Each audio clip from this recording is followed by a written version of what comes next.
Hello everyone and welcome to the Thastu ICS. My name is Trijya Garg and I am your economy faculty. Today we will be learning about a very important concept that actually drives the whole economy and that is demand. लेकिन होती क्या है demand?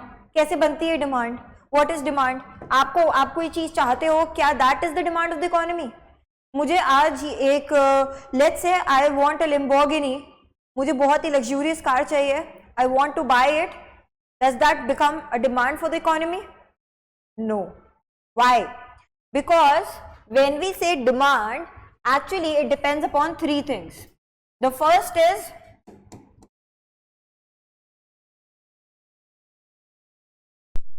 buy that good or service, यानी कि आपकी चाह होनी चाहिए to buy that good or service. Second is ability to pay. You must have money to buy that good or service. Okay? यानी कि पैसा होना चाहिए आपके पास खरीदने के लिए.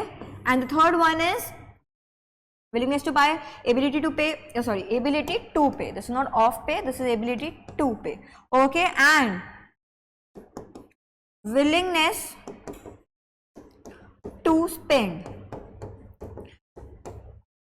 Now we will understand these three rules using two examples. Let us take two examples. Case number one. We are talking about a beggar. Beggar wants, he desires, he wants to buy food. He wants to buy clothes. So in this case, the first rule of demand is being met. Yes. But does he have money to buy food and clothes? No. That is why he is a beggar. So second rule is not being met. Third obviously not being met. So this does not create demand for the economy. Then we have case number two. Let's say Shah Rukh Khan was coming to an event and you wanted to attend his event. Shah Rukh Khan is coming. You wanted to attend his event. So there is willingness to buy the tickets of the event. You have money also to buy it. Okay. The third is, let's say you want to spend that money also. Okay. Sometimes what happens is we want to buy something, we have the money, we can afford it, but sometimes we think, let's leave it, no, why waste money, we can use this money somewhere else. Then that will not be created into an effective demand.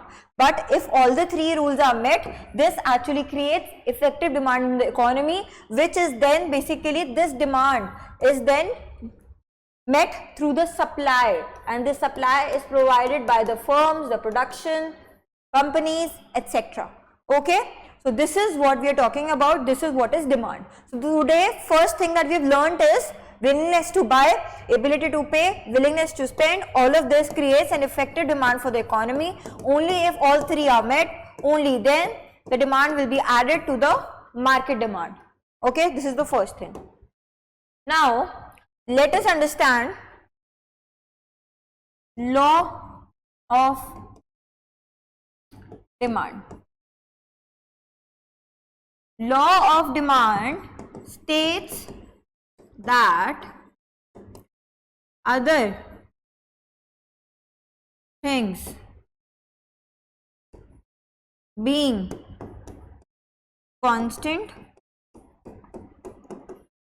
if the price of a good rises, the demand will decrease, and if price of a good decreases, the demand will increase.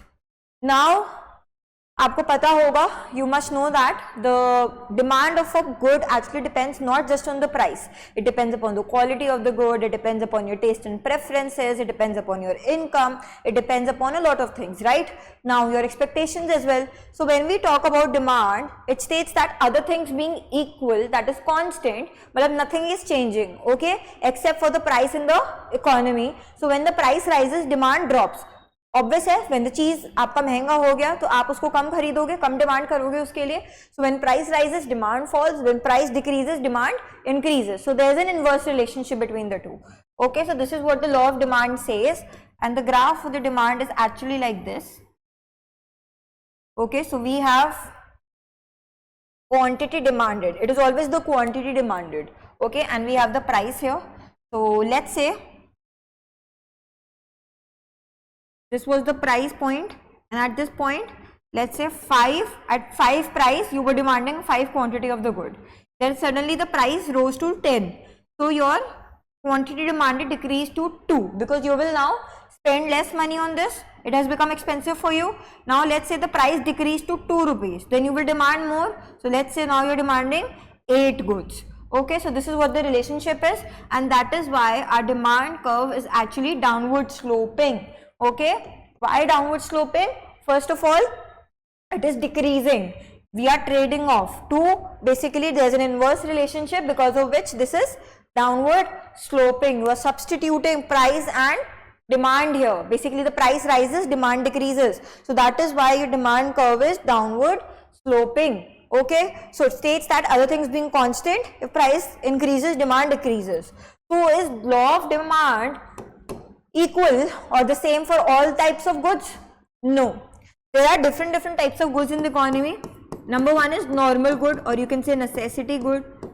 So in normal good, law of demand applies, that is if price increases, demand decreases, and if price decreases, the demand increases. Okay.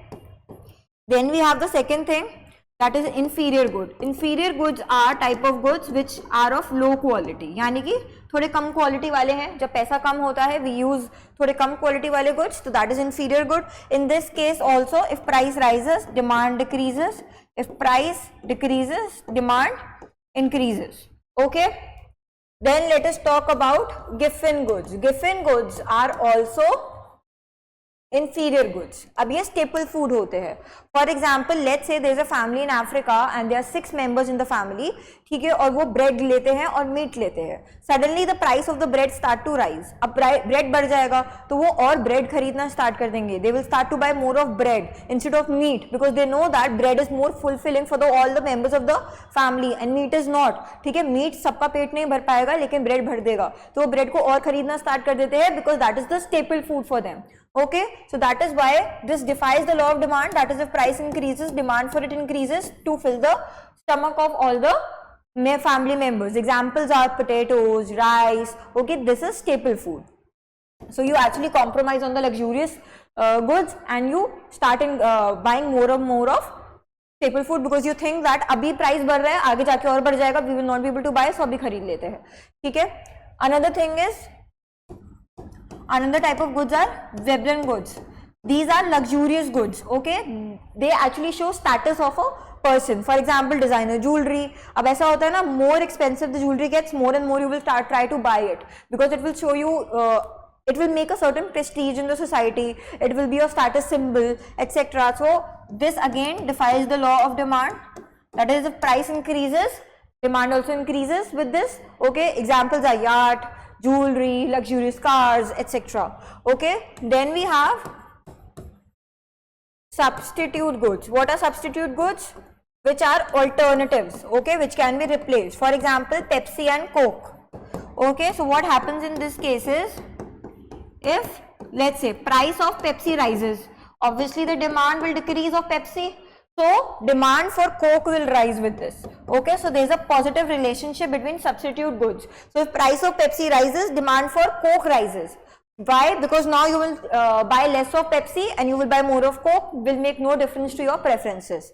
Okay, and the last one is complementary goods, which actually go hand in hand. It means that you use them together. For example, let's talk about socks and shoes. Okay, so if the price of socks rises, demand for socks will decrease, demand for shoes will also decrease. Or we can say petrol and car, again used together. If basically price of car rises, demand for car will decrease, demand for petrol will also decrease. So there is an inverse relationship in case of complementary goods. Okay, now this is all about law of demand and demand.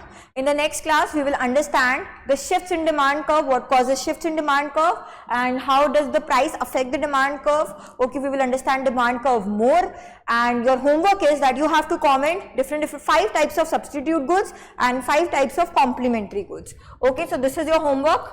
Please write in the comment section 5 pairs of substitute goods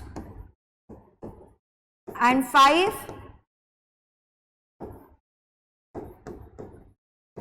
complementary goods. Okay, in the comment section tell me about it and I will see if you are right or wrong. Okay everyone, thank you so much. See you in the next lecture. Have a nice day.